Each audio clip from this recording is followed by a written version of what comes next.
बहुत समय पहले कपिलवस्तु के राजमहल में दो राजकुमार रहते थे, राजकुमार सिद्धार्थ और उनके चचेरे भाई देवदत्त।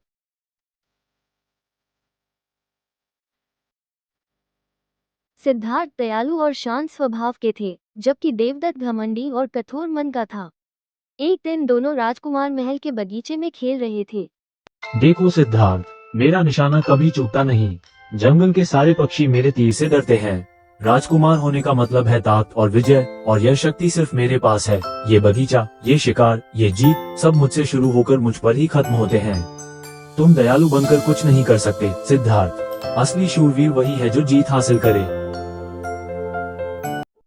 उसी समय एक सुंदर हंस आसमान से उड़ता हुआ दिखाई दिया।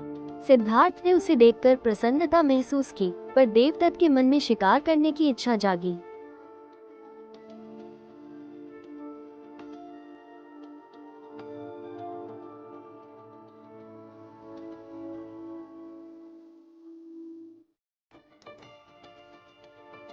देवदत्त ने बिना सोचे समझे धनुष उठाया और तीर चला दिया।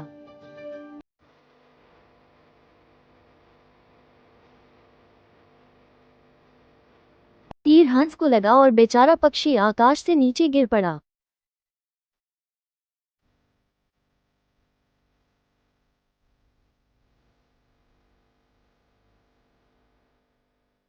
राजकुमार सिद्धार्थ तुरंत दौड़े।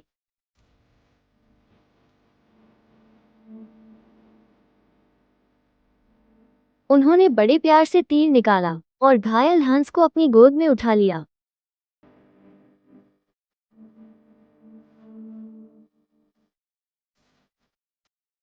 और उसके घाव पर मरहम लगाया। हंस उनके कोमल हाथों में सुकून पा रहा था।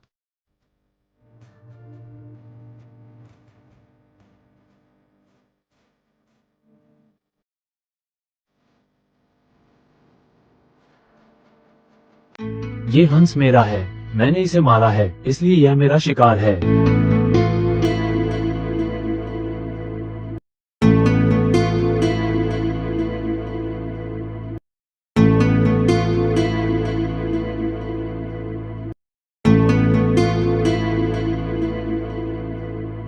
नहीं देवदत्त, ये जीवित है और जीवन चाहता है।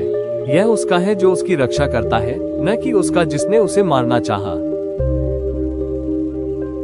चुप रहो सिद्धार्थ, तुम्हें समझ नहीं है। शिकार का हक हमेशा शिकारी का होता है। ये हंस मुझे दो। नहीं, यह उसका है जो इसे जीवन देता है, न कि उसका जिसने इसे मारना चाहा। तो फिर अब राजा ही निर्णय करेंगे। मैं यह मामला राजसभा में ले जाऊंगा। वही तय होगा कि यह हंस मेरा है या तुम्हारा।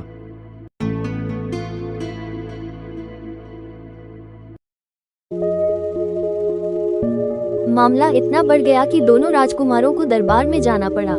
महाराज, ये हंस मेरा है, मैंने इसे अपने तीर से मारा है। शिकार हमेशा उसी का होता है जिसने तीर चलाया। ये हंस मुझे दिया जाए। राजा और मंत्रियों ने सब कुछ सुना और विचार किया।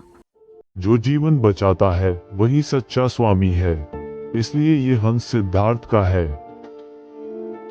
निर्णय स्पष्ट है, ये हंस सिद्धार्थ का है।